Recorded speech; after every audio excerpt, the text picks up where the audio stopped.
Je m'en vais voir le champion du monde de pizza qui va nous apprendre à faire une bonne margarita pas chère.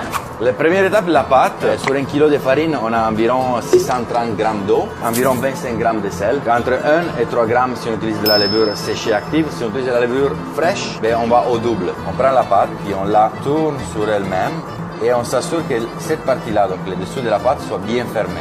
Qu'est-ce qu'on a après environ 8, 10, 12 heures, dépendamment de la température ambiante? À l'intérieur, c'est ça qu'on veut avoir. On commence par le milieu, de l'autre côté. Quand on est arrivé à un diamètre où notre main rentre à l'intérieur, je tire la pâte et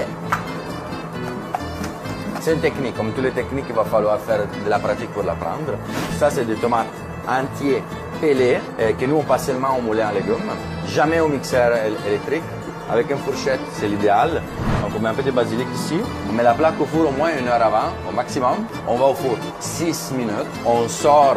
On peut ajouter nos ingrédients. La fior di latte, exemple. On la remet au four, on la ressort et là on peut ajouter les parmigiano reggiano, les basilic et l'huile extra vierge d'olive. Ça c'est la couleur qu'on va avoir. La dernière chose à faire c'est goûter. La bonne façon de manger la pizza napolitaine, c'est de la plier. Combien ça coûterait 1,50 $ environ, au prix d'aujourd'hui de l'épicerie. Bon, selon mes calculs, c'est plutôt 4 $, mais en tout cas, dites-nous en commentaire qu'est-ce que cette recette a donné chez vous.